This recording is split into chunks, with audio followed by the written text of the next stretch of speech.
You're listening to the Options Insider Radio Network, the home of the Options Podcast. For more quality options programs, visit theoptionsinsider.com or search for Options Insider Radio Network in your podcast provider of choice. Listeners can also access all of our programming through our mobile app available in the iTunes and Google Play stores. Select programs are also available via live stream at mixlr.com/options-insider.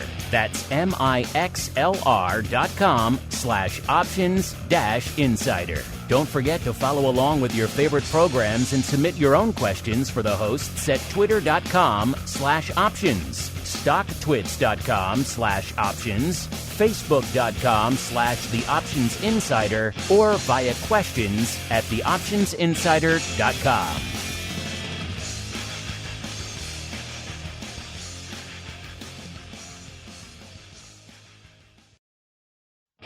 This episode is sponsored by Demand Derivatives, a startup futures exchange and clearinghouse trading the world's major assets in a creative new way. You already trade on an exchange. Here is your chance to own one.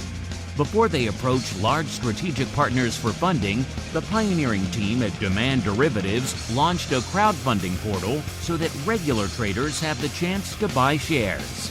Learn more and become a part of this revolutionary fintech project now at demandderivatives.com/crowdfunding.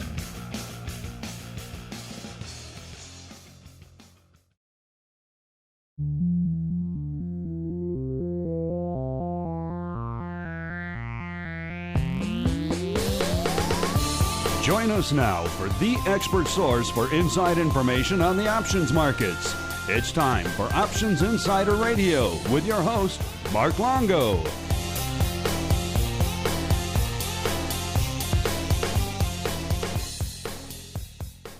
All right, everybody. That music means it is time once again for Interview Tuesday here on the old network. That means it is time for Options Insider Radio, the interview program here where we welcome on guests from throughout the world of options and derivatives and proceed to pick their brains for the benefit of you, the listener. My name is Mark Longo from the optionsinsider.com, as well as, of course, on the aforementioned network, reminding you wherever you get our content, there's a slew of it hitting you pretty much multiple times a day these days, close to a dozen programs cranking away on the network these days. If you like this or any of the programs we do, keep rating and reviewing it in your platform of choice. These days, it's more important than ever. There's a slew of new listeners, a slew of new entrants to the markets all the time. They need a place to turn in these troubled waters. We will be their lighthouse, so keep rating and reviewing. It really does help the new entrants to this space find their way to our door, even though we've been cranking away for, over 14 years now, which sounds crazy when you say it out loud, but there's always new people, and they need a place to turn. So keep rating and reviewing. Keep those questions and comments coming, too. Maybe you have a guest you'd like to see here on the Options Insider Radio program. Reach out to us, hit us up. We do love to hear from all of you out there. Let's see who we're hearing from on the program today. I am joined by a newcomer to the program and indeed to the network. He is Wayne Ferbert, the managing director at Alpha DNA Investment Management. Wayne, welcome to the Options Insider Radio program. Yeah, thanks for having me, Mark. I've been running into this option space for over a decade now, and I'm excited to finally get on your show. Well, now you've made it. You've made it onto the network, right. So now you are official, Wayne. All right. But since this is your first time here on the program and indeed on the network, why don't you go ahead and give our audience a bit of an overview of your background in the options space, as well as what it is you do at Alpha DNA. Yeah, so I really got into the option space because I headed product development at TD Ameritrade, right? And way back in the day, we definitely saw options as a huge part of the future growth of online brokerage, and as a great potential for clients to be able to specifically create the exact exposure they may want to equities or ETFs through the use of options. And so we made it a real priority. We built a lot of great tools while I was there running that group. And then I actually moved over to run business development and mergers and acquisitions. And I was running mergers and acquisitions when we acquired Thinkorswim, which I'm sure a lot of your audience is familiar with Thinkorswim in the option space. Tom Sosnoff and his group there in Chicago, and the great platform that they built that Ameritrade acquired, and we further expanded our options capabilities. I left and wrote a book called Buy and Hedge, all about how to use options to defend the downside risks in your portfolio. And that launched me into investment management. We launched an investment manager that's grown to over 400 million in assets under management called Zega Financial. And along the way, we met some researchers that just had an intriguing idea around how to build a better equity portfolio.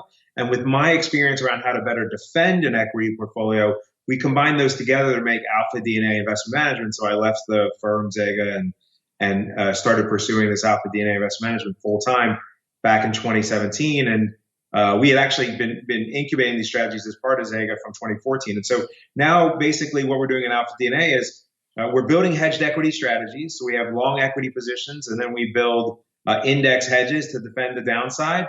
But what really sets us apart is the equity portfolio that we build. It's built on one really important research factor, which is finding companies that have hidden demand that Wall Street hasn't quite caught up to yet.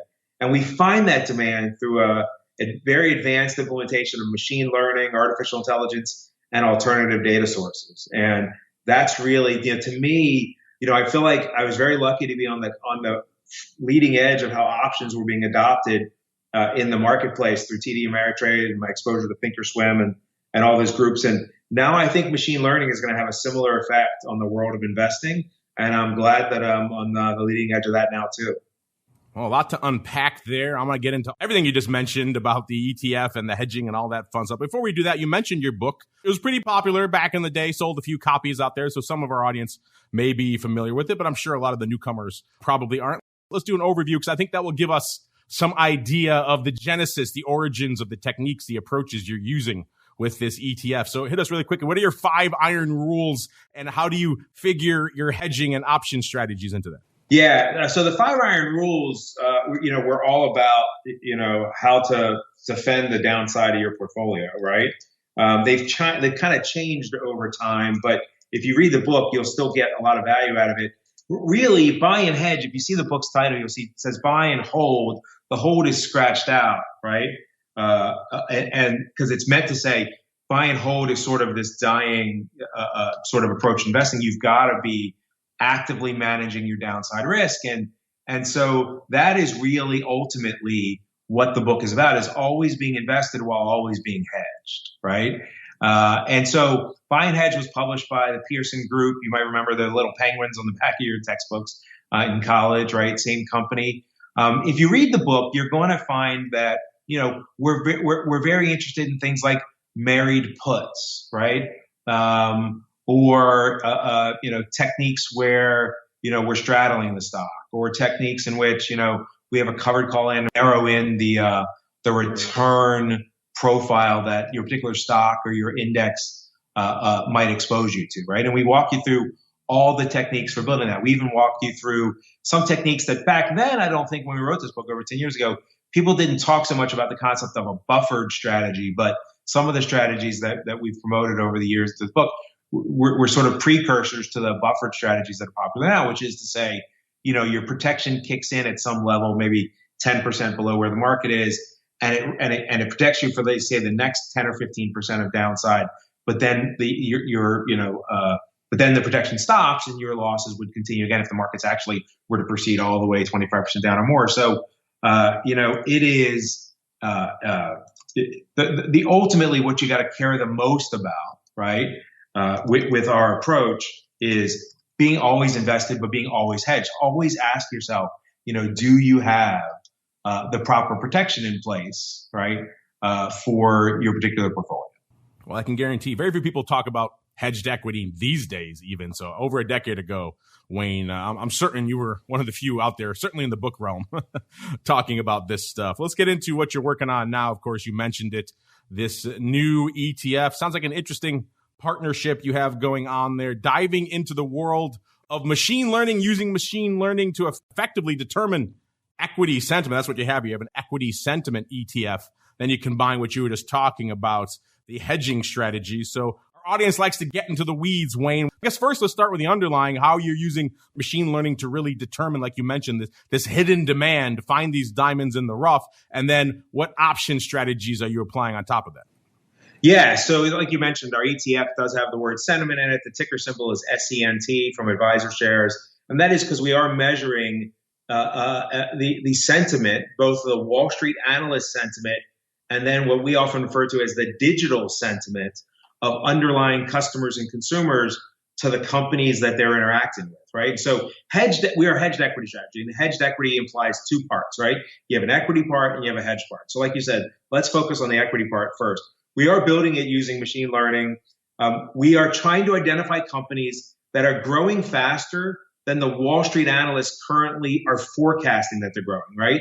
The current assumption being that the stock price today of any stock reflects collectively what all of the Wall Street analysts believe the stock that the company is growing by, right? That it's growing its revenue and its EPS by a certain amount. It's achieving a certain amount of traction in its particular competitive landscape. And as a result, it's, the Wall Street analysts might be forecasting 4%. We're looking for chances in which everything we review about the company says, no, we think that company is growing by more. We think it's growing by 8 or 9%. And if we're right, then that company is going to be rewarded with more buyers, right? More people are going to want to buy into that stock, because if the current price reflects what Wall Street thinks at 4% and it actually ends up being 8 or 9%, that company will be rewarded. I don't think anyone would sort of dispute the whole concept, the whole investment concept, that if you can find companies that are selling more widgets than everyone thinks they're selling, they're likely going to go up in price, right? As soon as the rest of the world finds it out. And that's what we've designed. And the way we have the real advantage that we've built is it's not only the machine learning, which is obviously complicated to work with, and you've got to have a team of data scientists that are able to code for that, but it's actually the data that we collect.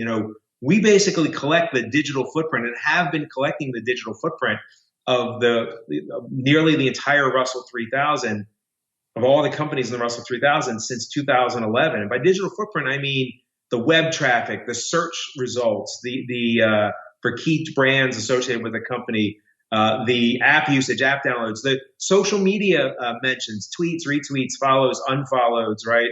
All of that data collectively represents the digital footprint I'm talking about, the actual consumer metrics and consumer value metrics of actual interaction between customers and the digital identities. That is a really good proxy for how much people currently sort of like that company's product and are using that company's product. And we basically train the machine learning to turn all of the changes in that data into a forecast model for the companies, right? And then we compare that forecast model to what Wall Street thinks. That's what helps us find companies we want to buy, right? Is to just say, if Wall Street thinks they're growing at 4%, we think they're growing at 9%, that's a buying opportunity. So we just build a portfolio of, in the ETF, for instance, of 90 to 100 stocks, equal weight, that we think represent the best 90 to 100 opportunities to surprise Wall Street with their forward performance.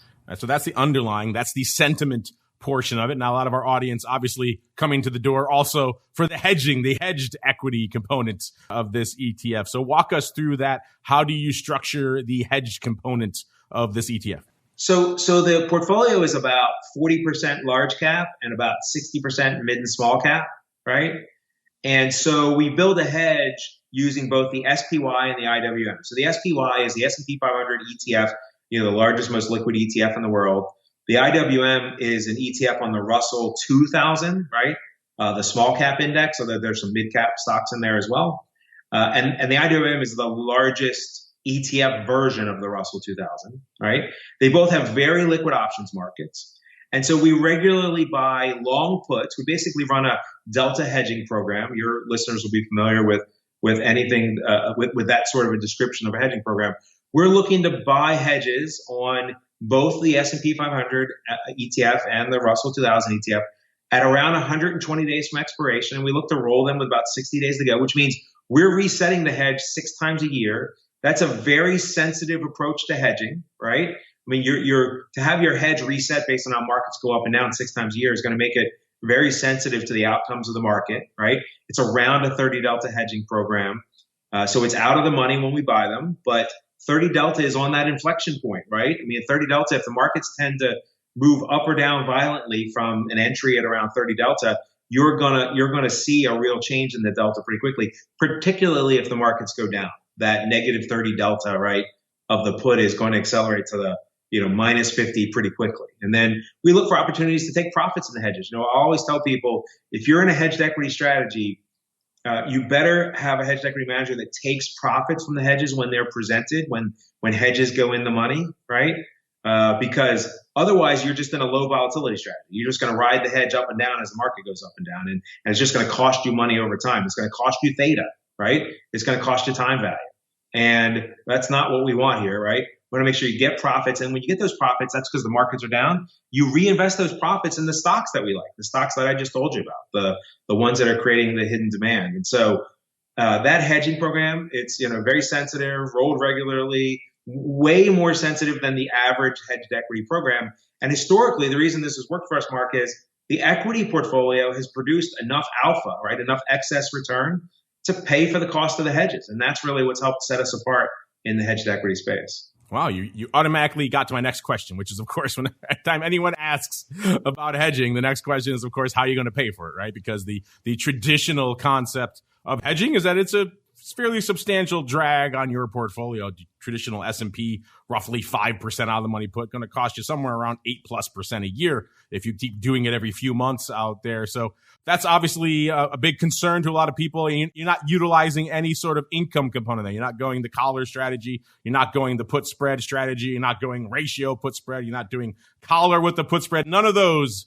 It's all the underlying that's paying for the cost of the put wing. Yeah, so I think that's one of the things that really sets us apart in the space is if you looked in the hedged equity space, 90% of the players in this space do some sort of options tactical strategy to help pay for the cost of the hedge. Or at least I read the prospectus of all 90 of the largest mutual funds in the hedged equity space that have been around at least 5 years. And they all, like I said, 90% of them do some sort of tactical, they sell calls or they sell puts, and frequently they've got the put spread calendared. So the near put, in a near month, they'll be shorter put. In the long month, they'll be longer put.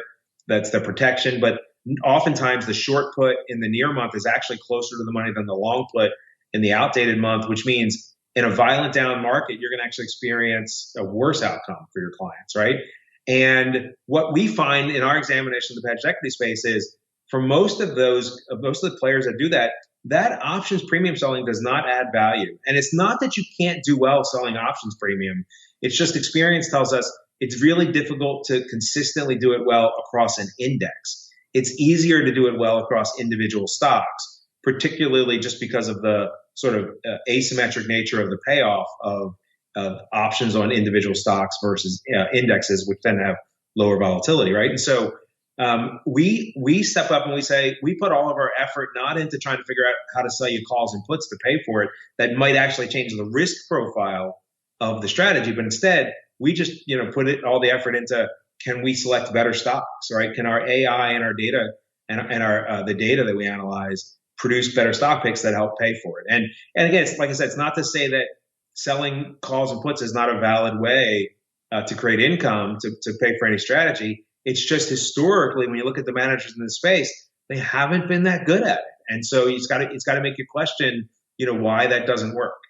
No, you're right. That is a big problem with these types of approaches, that people typically spend a lot of their time focusing on how to pay for that protection. And then you're right. When we see an aggressive sell-off, like let's say last March, the performance isn't the best because they're short a whole bunch of near-term gamma that blows up in their faces. And it's opposed to the longer-term hedge they have, which obviously isn't kicking in as aggressively as the stuff they sold to pay for it. So you're right. It's a difficult dance to do out there, which is interesting. And of course, it also puts a large burden then on your underlying there, Wayne, to have to carry that cost and be able to absorb the puts and keep rolling. So how has the performance been so far out there with Cent? Yeah, so Cent only launched in the first week of February. So, it's... So for a whopping month, how's it doing? Well, and it's a month in which the markets are, relatively flat, and, so are we. So, but realize we're paying for a hedge in that window too. And so we've been able to pay for a hedge and still keep up mostly with the market. Now, the market's been very divergent over that month, meaning the NASDAQ, the S&P, the Russell 2000, all the Dow, right? All have very divergent performance over that window, right? So we're basically flat. The market's flat over the same window, right? It's like the S&P's up a couple of points. The NASDAQ's down a couple, right? Over that same window. The Russell's, I think, up a little bit over that window, right? Or actually the Russell's now flat because of this last week. We have exposure to all of those indices effectively in terms of the stock selection, right? And we're flat, but we're flat and we've managed to pay for our hedge, right? So the thing we always say to people is, if I could just create enough alpha to just pay for the hedge and help you keep up with the index, I think you'd be very happy, because the average hedged equity strategy only delivers around 50 to 60% capture ratio of the return of the underlying S&P 500, right? And here, our experience with our separate managed accounts, which is the basis of the ETF, has been our average capture ratio for the last 3+ years of running hedged equity has been over 100%, meaning we create more than enough alpha historically with our stock selection to pay for the cost of the hedge. Now, like I said, we've only been live for 6 weeks here, so we've got, these stocks still have some room to work themselves out. But we tend to lean into growth because remember I told you earlier, you're trying to find companies that the market thinks they're growing by 4%, we think they're growing by 8%. You're going to have a bias towards growth-oriented companies. Well, growth over the last 6 weeks since Lens launched is actually negative, right? So our ability to be flat, we feel pretty good about. And you mentioned something that caught my attention earlier, which is, a problem we've seen many times on our network. We do a lot of unusual activity and other things like that. Whenever you have a long premium position, you need to take it off at some point in order to capture the profits. Otherwise, you're right. As you mentioned, you're kind of just going to ride it all the way down back to zero as it erodes against you. So you mentioned you have to take off your put at an opportune time. What are some of your rules? You mentioned going in the money. Is that your rule? Do you take it off then? Do you take off a portion? How do you make sure you take off the put effectively to capture it, but also give yourself a little bit of run room on the downside in case things keep moving? Yeah. So the most important rule is, around expiration, around the traditional monthly expiration, right? So the third Friday of the month. We're going to be looking to reset any option that is down to 60 days or 2 months to expiration, right? Meaning, and like I said earlier, we're going to buy 120 days out, the long put, and we're going to look to roll it with 60 days to go. That's rule one. And that always occurs no matter what, right? So sorry, that's sort of the underlying approach that we're going to take, right? However, if in that interim window, the markets go up a lot or go down a lot, or the index that the hedge, in other words, is built against, goes up a lot or goes down a lot, well, then we're going to want to make sure that our hedge is still effective. So let's say the market goes up a lot and our delta gets down below 15. If it gets below 15, it depends on how far out of the money, how many more days it has before expiration, it'll get rolled early, right? If it goes below 15 and we're close to the roll date anyway, it'll get rolled. If it goes all the way to 10 and you're still far enough away, it'll also get rolled, right? So there's sort of a scale between 10 and 15 delta that would cause us to roll early. But that's because the market has moved up. Likely our stock portfolio has moved up. And so now the protection is much further out of the money. We want to look our clients in the eye and say, you're protected. And so we're going to roll that hedge early, right? But we're again going to roll it to something that's around 120 days out, with the expectation to roll 60 to go. On the other side, if the markets go down precipitously and therefore the delta goes, or the option goes in the money, therefore the delta goes below negative 50, right? So it's getting down to the minus 5.5 or minus 60 delta. Then we're going to look for the chance to roll it in that sense as well. And what we'll do is we'll put a trailing stop on the market, right? If the market it keeps going down, we'll keep riding the option increase in the option value as the delta tends to accelerate. But then once it reaches a certain step and then the market rebounds a certain percentage, that's the whole point of a trailing stop, right? Then we'll harvest that hedge and we'll roll to a new lower hedge. So we'll roll out of the money. We'll basically put new risk into the portfolio. And then, but with all that profit from that hedge, we'll buy more stocks with it, right? And a really good hedging program emerges on the other side of a decline like we had in first quarter last year with more stocks than they went into it, right? Because you use the profits from those hedges You just got to have the courage to roll those hedges down and realize when you buy those new hedges, when you roll down, volatility is going to be high because, the market's gone down precipitously if your hedges have gone all the way from a 25 to 30 delta into an in the money position, right? You just got to have the courage to do it, roll down and take your profits and then reinvest in the markets with those profits. Interesting. So it's all delta based, the adjustment. There's no premium component or anything else like that. It's all delta. Yeah, it's pretty much delta based. And then we've got some rules. I'm not going to tell you what all the rules are, but basically you've at least heard the guideline of the rules from what I just said. And let's step back for a second just to clarify for our listeners here. How did you arrive at that structure of 120 days for the put and then selling it out at 60? Was that purely done to minimize the impact of theta, or was there something else going on there? Yeah, it is predominantly meant to limit the impact of time value of theta, right? And so what we've done is we've just studied multiple windows, right? We didn't just, so part of it was experience, right? Many years of doing this, but then through those many years, we said, hey, let's test several windows, right? Let's test 90 to 60. Let's test 120 to 60. Let's test 60 to 30. Let's test, let's look at lots of different ways. Let's test 180 to 90. Let's test 180 to 120, right? We tested lots of windows, but what we wanted more than anything was something that would be sensitive enough if the markets went down to provide protection, right? But then also still survive for us some value that we can roll to the next hedge.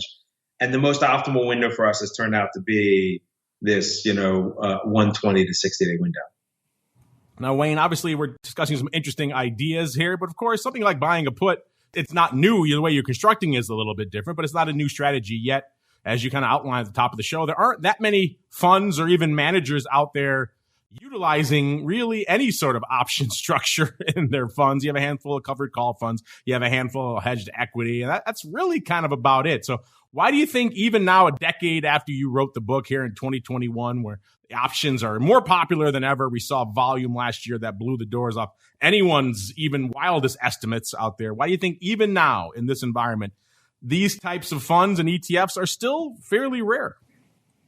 Yeah, so I think you hit on the first and most important one, which is options volumes have just taken off, and the adoption of options, right, as a vehicle by everyday investors has increased so much with all the people that came into the market in 2020 and even in 2019. So that is the first and foremost. Is people used to look at options and they'd say, "Oh, I'm not touching that. That's risky or that's scary." But now more people understand them because of the increased use, and so they can hear this conversation you and I are having, and words like theta and gamma and delta don't scare them, and so they're willing to actually entertain the use of that option on that basis. So that's the first part, right? That's, I think, one of the important parts. The second one is hedged equity strategies always come into favor after there are precipitous market declines. And, the Russell 2000 at its low last year was down 45%. The S&P at its low was down 35%. That's, two of the biggest declines we've had since, the 2008 window, I guess, right? We've had some 20% declines here in the last 3 to 5, 6 years, but, I don't remember any 35s and 40s other than last year. And so whenever that happens, that's a reminder to folks about what the market can do to you. And imagine you're nearing retirement, and if there's a huge market decline, you don't have the window, right, of earnings power ahead of you through work to make up for any decline in your portfolio you're planning to retire with. And therefore, hedged equity becomes a much more popular strategy for people who are nearing retirement. And let's face it, the people who are nearing retirement typically have the most assets, and so they have the most AUM that's available to managers like us. And so therefore, these strategies have become more popular in those kind of windows. So it's a combination of education and client demand. You think it's going to drive a lot more interest in the strategies going forward? Yes, but I'll tell you what though, Mark, this is the part that worries me a little bit is just while that's absolutely what's driving it, right? The hedged equity space, we've done some deep analysis on all the existing players in that space. It has not delivered the promise that the benefits it has promised, right? And I say promise with quotes. I don't think no one's out there guaranteeing returns or certain sort of growth in your portfolio. But But certainly, when they describe a certain risk profile and a certain sort of downside protection and upside capture, that the space hasn't done that great at capturing. And that's why we stepped in and said, man, we believe that this machine learning approach can solve this capture ratio issue and help people capture more of the upside of the market while still being protected. Now, you also raise another interesting point, which, as you kind of just mentioned, an aggressive downturn is effectively advertising for your segment of the market, right? People really get excited about a hedged equity type strategy when they see something like last March, where it wipes out a massive portion of their portfolio. Now, all of a sudden, that put is no longer a drag. It's a necessity. So does it concern you? You just launched this fund about a month ago. There is a potential we could linger in this kind of epic bull market for the foreseeable future here. Does that concern you that maybe might be a little bit of a hit on the AUM in the near term? Well, no, because again, I don't want people to have the wrong impression. We're a net long strategy, right? Our ETF is 97% invested in equities, and it's 3% invested in these options that are only meant to pay off if the market has a material decline. And so they tend to only represent a 25 to 30 delta drag on the portfolio, right? And we actually have done better than our delta. Like, we've delivered a lower delta cost through our options than the delta at which we entered, right? For the entire existence of our hedged equity strategy since 2017. And so as a result, that's why I told you earlier, our capture ratio of our managed accounts has been over 100% in our large cap hedged equity and over 100% in our mid and small cap hedged equity. I hope the market keeps going up. I even hope I'm fine if it moves sideways, right? If it moves down, I know I'll outperform, but I will lose money, right? I mean, that's the nature of hedged equity, is you will still go down. You just won't go down as much as the market. We've been pretty good at capturing the upside, right? Because of that alpha in our equity portfolio. So you said it earlier, Mark, I'm very dependent on creating that alpha in my equity portfolio. That's what any investor in our ETF should know. And therefore they should call me, get on the phone, right? And better understand what we do before they make a decision to invest in our ETF. Interesting. So if you don't have that big quote unquote advertising event of a sell-off, you think the outperformance to the upside will be enough to attract the folks to the ETF? Well, just imagine if you know you're invested in equities, but you have this downside built in, and the guys you're invested with typically produce enough alpha to pay for the cost of the hedge and still produce equity-like returns, but you know you're at least sitting on that downside protection at all times. That's a pretty reassuring investment approach. And now, like I said, it requires us to create alpha from our equity selection to pay for that. So far, we've been good at it, right? And hopefully we'll continue to be good at it. Hopefully our advantage of the alternative data and the machine learning will keep going the way they've gone for the last several years. Well, Wayne, that music means we've come to the end of our allotted time here on the old Options Insider radio program. But we always like to leave our audience wanting more, Wayne. So if folks are intrigued, maybe they want a hint of a tease of what's to come from you folks over there at Alpha DNA. Now is the time, sir. The floor is yours. Yeah, so you definitely learn more about our ETF by going to AdvisorShares.com, right? Or cent.advisorshares.com.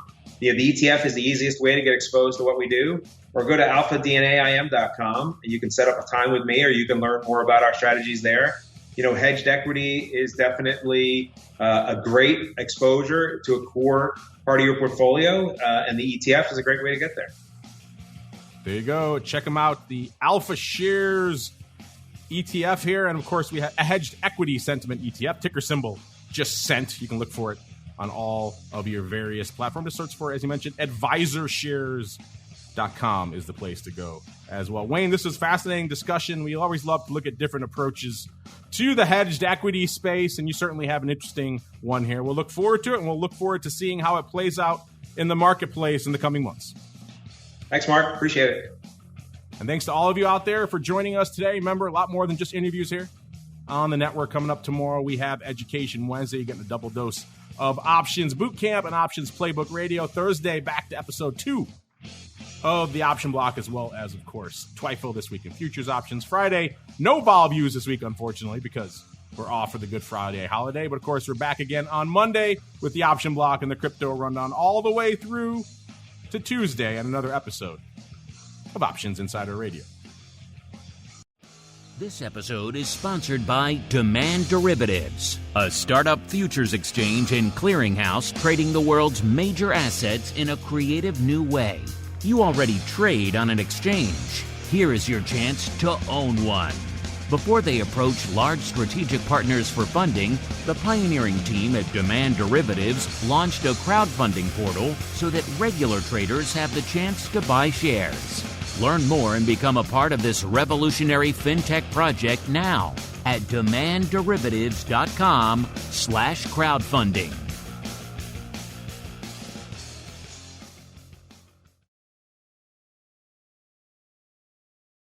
You're listening to the Options Insider Radio Network, the home of the Options Podcast. For more quality options programs, visit theoptionsinsider.com or search for Options Insider Radio Network in your podcast provider of choice. Listeners can also access all of our programming through our mobile app available in the iTunes and Google Play stores. Select programs are also available via live stream at mixlr.com/options-insider. That's mixlr.com/options-insider. Don't forget to follow along with your favorite programs and submit your own questions for the hosts at twitter.com/options, stocktwits.com/options, facebook.com/theoptionsinsider, or via questions at theoptionsinsider.com.